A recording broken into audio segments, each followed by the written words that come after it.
ভালো হয়ে যেত। এটা ছিল মুআজিজা। এটা কি বলো? তবে দুঃখ হলো কি জানেন, কষ্টটা ওই জায়গায় না, কষ্টটা হলো পয়গম্বর জিন্দা করলেন আল্লাহর হুকুমে, কুম বিইজনিল্লাহ। আর আমার দেশে কিছু গাঁজাখোর পীরের মুরিদ আছে, ওরা বলে কয় যে কোন কোন পীর নাকি এরকম ক্ষমতা ছিল, তাদের স্পিরিচুয়াল পাওয়ার এত বড় অলৌকিক কেরামত যে পীর সাহেব নিজে বলেছেন কুম বিইজনি, আমার হুকুমে জিন্দা হয়ে যাও। এগুলা কি মানুষ না অন্য কোন গ্রহের প্রাণী? আল্লাহই ভালো জানে। ওলিদের ক্ষমতা বেশি না নবীদের ক্ষমতা বেশি? নবীরা কার দ্বারা ক্ষমতাবান হয়েছেন? আল্লাহর দ্বারা। সুতরাং যত বড় ওলি হোক, যত বড় বুজুর্গ হোক, যত বড় পীর হোক, পয়গম্বরদের কদমের ধুলার সমতুল্য মূল্য মর্যাদা মাকাম তাদের হতে পারে। আমরা আল্লাহওয়ালাদেরকে সম্মান করি, আমরা আল্লাহওয়ালাদেরকে শ্রদ্ধা করি, আমরা আল্লাহওয়ালাদেরকে ইজ্জত করি, সম্মান করি। কিন্তু ছোট পীর, বড় পীর, দেশি পীর, বিদেশি পীর, মরা অথবা জেতা পীর, কোন পীর পয়গম্বরের তুলনায়, সাহাবীদের তুলনায় অধিক সম্মান, অধিক মর্যাদা, অধিক বুজুর্গের অধিকারী, এটা আমরা বিশ্বাস করি না। যাও, আমার কিন্তু মূল আলোচ্য বিষয় আগেই বলেছি, এটি জুমলায় মুতারেজা, ভিন্ন প্রসঙ্গে কথা। আপনারা বলতে পারেন তাহলে ভিন্ন প্রসঙ্গে কথা বললেন কেন? মাঝে মাঝে বলা জায়েজ আছে, আল্লাহ নিজেও বলেছে। মাঝে মাঝে বলা কথা বলেন না কেন? আল্লাহ নিজেও বলেছে। কোরআন শরীফের মধ্যে দেখেন, দলিল কোরআন, আমি তো নিজে মুখ দিয়ে বললেই হবে না, কোরআন দলিল। হযরত লোকমান তিনি ওয়াজ শুরু করলেন তার সন্তানদেরকে উদ্দেশ্য করে। তিনি একটা পোটলার মধ্যে, একটা ছোট্ট ব্যাগের মধ্যে, থলের মধ্যে কিছু সরিষা নিলেন আর তার প্রিয় সন্তানদেরকে, আপনজনদেরকে সামনে নিয়ে তাদেরকে কিছু নসিহাত করা শুরু করলেন। এক একটা দামি দামি নসিহাত করবেন, এক একটা শস্য দানা উঠ থেকে বের করে রাখবেন। তিনি শুরু করলেন ওয়াজ। হযরত লোকমান ওয়াজ শুরু করলেন, وَإِذْ قَالَ لُقْمَانُ لِابْنِهِ وَهُوَ يَعِظُهُ يَا بُنَيَّ لَا تُشْرِكْ بِاللَّهِ إِنَّ الشِّرْكَ لَظُلْمٌ عَظِيمٌ। হযরত লোকমান তার প্রিয় সন্তানদের উদ্দেশ্যে বলেন, ও কলিজার টুকরা সন্তানেরা, আমি তোমাদেরকে ওসিয়াত করছি, নসিহাত করছি, ওয়াজ করছি, খবরদার আল্লাহর সঙ্গে কাউকে শিরক করবে না, আল্লাহর সঙ্গে অংশীদার করবে না, আল্লাহর সমকক্ষ সমপর্যায়ে কাউকে বানাবে না।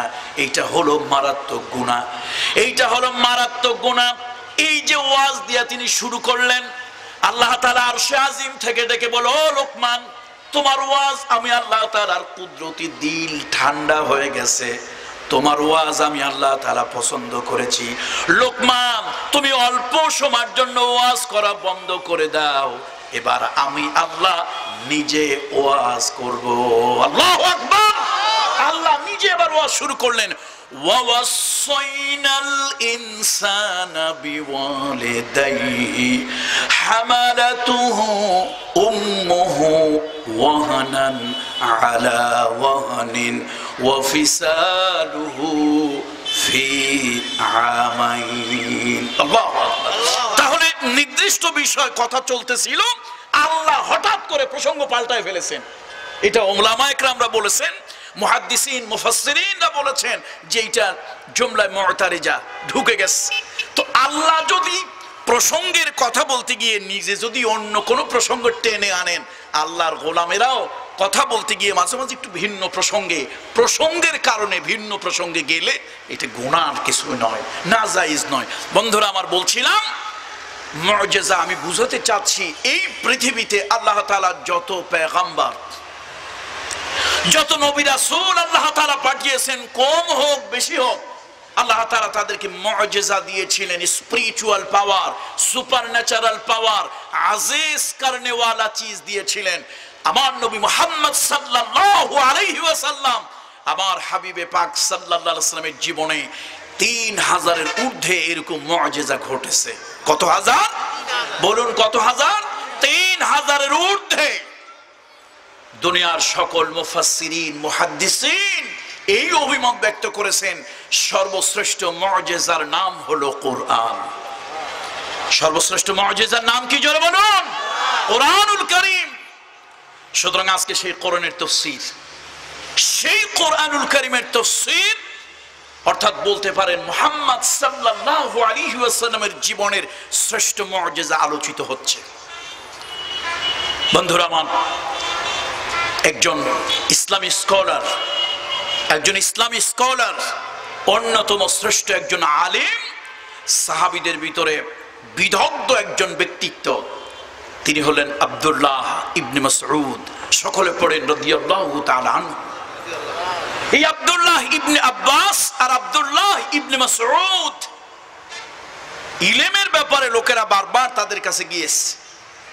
এই আব্দুল্লাহ ইবনে মাসউদকে কিছু লোকেরা প্রশ্ন করলো, আব্দুল্লাহ ইবনে মাসউদ, যুগের পরিবর্তন হবে, কালের পরিবর্তন হবে, শতাব্দীর পরিবর্তন হবে, এই কোরআন সকল যুগে মানুষের চাহিদা কি পূরণ করতে পারবে? বন্ধুরা আমার, মুরব্বিরা আমার, আব্দুল্লাহ ইবনে আব্বাস মাসউদ বললেন, শোনো, যুগের পরিবর্তন হবে, কালের পরিবর্তন হবে, শতাব্দীর পরিবর্তন হবে, কিন্তু লৌহে মাহফুজ থেকে যে কোরআনুল কারীম আল্লাহ তাআলা পাঠিয়েছেন ওই কোরআনের কোনো পরিবর্তন হবে না।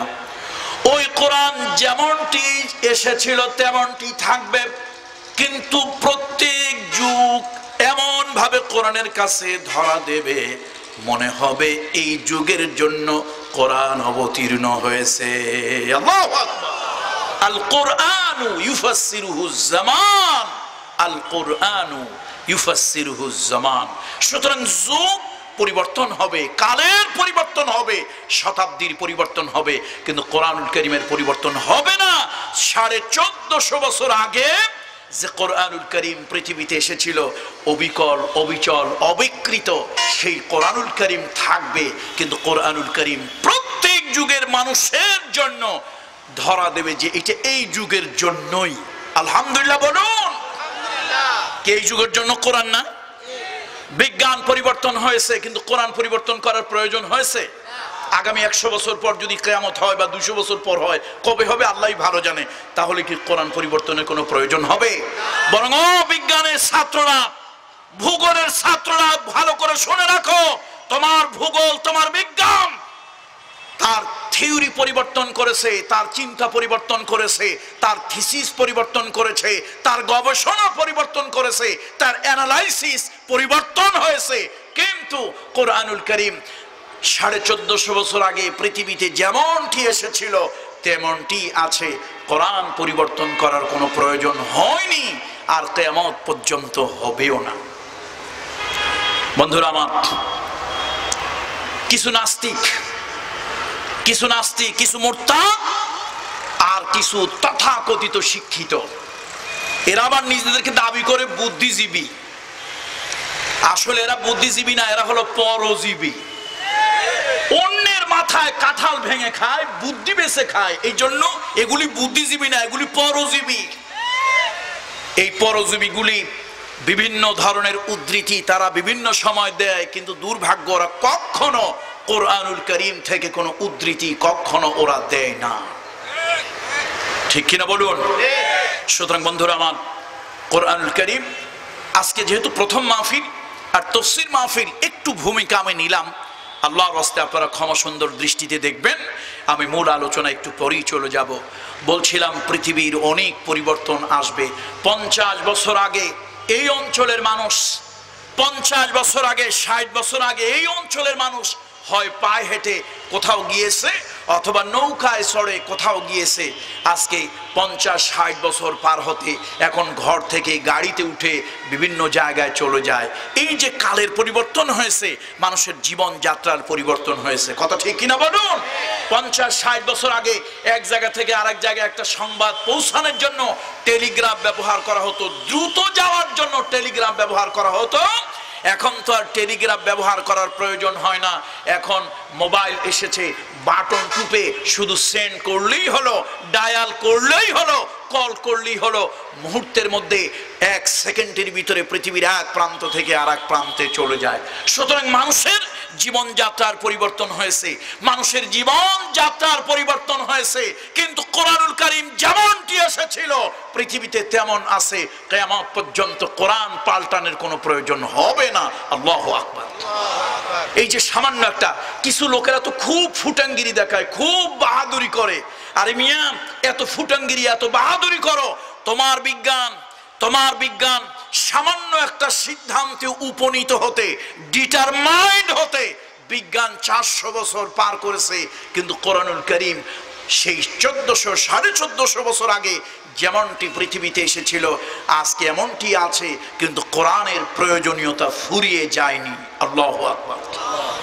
এই যে পৃথিবীতে যখন প্রথম মানুষের ধারণা হলো যে ঘোরে কি, সূর্য না পৃথিবী, কি ঘোরে, এইটা নিয়ে লোকদের মধ্যে চললো চরম আপনার চিন্তার জগতে ঝড় শুরু হলো, যে সূর্য কি ঘুরে ঘুরে পৃথিবীকে আলো দিচ্ছে, না পৃথিবী সূর্যের চতুর্দিকে প্রদক্ষিণ করছে, ঘুরছে কি?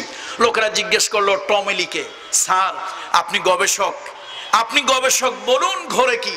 টমেলি চিন্তা ভাবনা করে বলল, ঘোরে আমার মাথা, ঘোরে আমার মাথা ঘোরে। তিনি কিন্তু সিদ্ধান্ত দিতে পারেননি। এরপর এলো গ্যালিলিও। লোকেরা গ্যালিলিওকে জিজ্ঞেস করলো, তিনিও কিন্তু জাতিকে, গোটা পৃথিবীকে, গোটা বিশ্বকে একটা স্থির সিদ্ধান্ত গ্যালিলিও দিতে পারেননি। এরপরে এসেছিল কপারনিকাস। তার কাছে লোকেরা জিজ্ঞেস করলো ঘোরে কি? কপারনিকাস ঘোরাঘুরির একটা থিওরি আবিষ্কার করলেন এবং বললেন, কিন্তু দুর্ভাগ্য হলো এই থিওরিটা বাইবেলের উল্টা হয়ে গেল। এখন কপারনিকাসের থিওরি যখন লোকদের মধ্যে ঝড় তুললো যে না, তার থিওরিটা গ্রহণযোগ্য, এটা অ্যাকসেপ্ট করা যায়, এটা মোটামুটি যুক্তি আছে, কিন্তু বাইবেল যখন মিথ্যা হয়ে যাচ্ছে, বাইবেল তো মিথ্যা হওয়ার কথা নয়। আসলে প্রকৃত বাইবেল থেকে ওই ধর্ম ব্যবসায়ীরা কিছু পরিবর্তন, কিছু পরিবর্ধন, কিছু সংযোজন, কিছু বিয়োজন, কিছু তারমিন, কিছু তাহরিফ করার কারণে বাইবেল নয়, বাইবেল উলট পালট হয়ে গেছে। তখন তারা গিয়ে কি করলো? রাষ্ট্রের ক্ষমতায় যারা আছে তাদের কাছে গেল। মনে রাখবেন, পৃথিবীতে 2টা শ্রেণীর সাথে গলায় গলায় খাতির থাকে। কয় শ্রেণীর সাথে বলেন তো, একটু বলুন না প্লিজ, কয় শ্রেণী? 2 শ্রেণীর সাথে হাজার বছরের ইতিহাস যদি খোঁজেন, পৃথিবীতে 2 শ্রেণীর লোকের সাথে খুব গলায় গলায় সখ্যতা, খাতির, সম্পর্ক, তলে তলে যোগাযোগ। এক শ্রেণী হলো রাষ্ট্র ক্ষমতা জবরদখলকারী, আর এক শ্রেণী হলো ধর্মের আবেগ দিয়া ধর্ম ব্যবসায়ীদের ধর্ম ব্যবসা টিকাইতে হলে রাষ্ট্রে যারা আছে তাদের শেল্টার, সাহায্য প্রয়োজন হয়, আর রাষ্ট্রে জনগণের মতকে উপেক্ষা করে, জনগণের বুকুর উপরে পাড়া দিয়ে, জনগণের মতামতকে অগ্রাহ্য করে ক্ষমতার মসনদ যারা জবরদখল করে থাকতে চায়, এই ধর্ম ব্যবসায়ীদের জায়েজ ফতোয়া না হইলে ওরা ওইটা পারে না। এই জন্য পৃথিবীতে সব যুগে কয় শ্রেণীর সাথে খাতির? এটা কি কত বছর ধরে? হাজার বছর ধরে। বলুন কত বছর ধরে? হাজার বছরের ইতিহাস খোঁজেন, পৃথিবীতে এটা একটা ইউনিভার্সাল ট্রুথ, এটা চিরন্তন সত্য। এখন বাইবেল যখন মিথ্যা হয়ে গেল, আসলে কি বাইবেল মিথ্যা হবে? বাইবেল তো মিথ্যা হতে পারে না, কিন্তু বাইবেলটা মিথ্যা হতে পারে না ওই যে ধর্ম ব্যবসায়ীরা ওর মধ্যে কিছু ঢুকায় দেওয়ার কারণে বাইবেলের থিওরি উল্টা হয়ে গেল। তারা বলল, তোমরা একটা আইন পাস করো পার্লামেন্টে, হোলি রিকিউজিশন। এই হোলি রিকিউজিশনের আইন পাস করা হলো। এই আইন পাস হওয়ার পর কপারনিকাসকে গ্রেপ্তার করা হলো, কপারনিকাসের থিওরি থিসিস বাজেয়াপ্ত করা হলো এবং তাকে প্রচন্ড রকমের মারধর করা হলো। কপারনিকাস বলল, আমি যা থিওরি দিয়েছি এটা ভুল, বাইবেল যা বলেছে ওইটা সঠিক। এরপরে এলো স্যার আইজ্যাক নিউটন। জিজ্ঞেস করা হলো, স্যার জগৎ বিখ্যাত আপনি গবেষক, বিজ্ঞানী, আপনি বলুন ঘোরে কি? তিনি বললেন, কপারনিকাসের থিওরি সঠিক, তবে শোনো ওর সাথে আরেকটু যোগ করো, আসলে মহাবিশ্বে, মহাশূন্যে সব ঘোরে, পৃথিবী, সূর্য, চন্দ্র, গ্রহ, নক্ষত্র, মিল্কি ওয়ে, গ্যালাক্সি সব ঘোরে, তুমি আমিও ঘুরি। আমরা বললাম স্যার এই 400 বছর ধরে আপনারা ঘোরাঘুরির থিওরি দিতেছেন, অথচ আমার নবী মুহাম্মদ রাসূলুল্লাহ সাল্লাল্লাহু আলাইহি ওয়াসাল্লাম কোন স্কুলে পড়েননি, কোন কলেজে যাননি, কোন ইউনিভার্সিটির পুঁথিগত বিদ্যা তিনি গ্রহণ করেননি। আমার নবী তিনি ওই গারে হেরা এক্সেপশনাল ইউনিভার্সিটি, ব্যতিক্রম ধর্মী বিশ্ববিদ্যালয়, ওই হেরা গুহায় তিনি পড়াশোনা করেছেন। হেরা গুহায় তিনি ছিলেন ছাত্র, আল্লাহ হলেন ওস্তাদ, আর সেখানকার দপ্তরি ছিল রূহুল আমিন জিবরাইল। আল্লাহু আকবার বলুন। সেই জায়গা থেকে ওহীর মাধ্যমে আল্লাহ তাআলা ওহীর মাধ্যমে জানিয়ে দিলেন ওয়াকুল্লুন ফি ফালাকি ইয়াসবাহুন, ওয়াকুল্লুন ফি ফালাকি ইয়াসবাহুন। মহাশূন্যে, মহা সৃষ্টি জগতে যা কিছু আছে সব তার নিজস্ব কক্ষপথে ঘুরে বেড়াচ্ছে।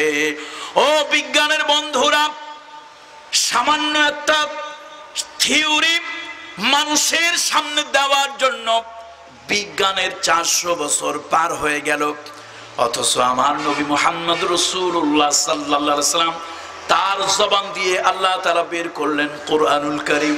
এটা হলো তার জীবনের শ্রেষ্ঠ মুজিজা, এইটা হলো তার জীবনের শ্রেষ্ঠ মুজিজা। সেই মুজিজা কোরআনুল কারীম, তার মধ্যে আল্লাহ তাআলা জানিয়ে দিলেন অকুল্লুন ফি ফালাকি ইয়াসবাহুন, যার যার নিজের পথে সে ঘুরে বেড়াচ্ছে। সুবহানাল্লাহ। এই জন্য আসুন আর আমরা ভূমিকায় যাব না, আমরা এইটুকু বলতে চাই আজকের এই তাফসীরুল কোরআন মাহফিলে, কোরআন কখনো পুরাতন হবে না, কোরআন কখনো পুরাতন হবে না, কোরআনুল কারীমের প্রয়োজনীয়তা কখনো ফুরিয়ে যাবে না। কিয়ামত পর্যন্ত এই কোরআন অবিচল অবিকৃত থাকবে এবং মানুষের কাছে কোরআনের প্রয়োজনীয়তা থাকবে। আসুন এই কোরআনের আলোকে আমরা আলোকিত হই, এই কোরআনের আলোতে এই সমাজকে আমরা আলোকিত করি। আল্লাহ তাআলা তৌফিক দান করুন। সম্মানিত উপস্থিতি, সূরা তাওবা, সূরা তাওবার 119 নম্বর আয়াত, মাত্র ছোট্ট 3 শব্দের 3টা লফজের একটি আয়াত, আয়াতে মুকদ্দাসা। আল্লাহ তাআলা বলেন ইয়া আইয়ুহাল্লাযীনা আমানুত্তাকুল্লাহা ওয়া কুনু মা'আস সাদিকিন। হে ঈমানদারেরা, ও বিশ্বাসীরা, ইত্তাকুল্লাহ, আল্লাহ তাআলা কি ভয় করো, ওয়া কুনু মা'আস সাদিকিন, আর যারা সত্যবাদী সাদিকিন যারা, তোমরা তাদের সঙ্গী হয়ে যাও। সুবহানাল্লাহ। আগেই বলেছি কোরআনের মুজিজা, কোরআন হলো এমন কিতাব যার শব্দ কম কিন্তু অর্থ বেশি। আলহামদুলিল্লাহ পড়ুন। এর কারণটা কি?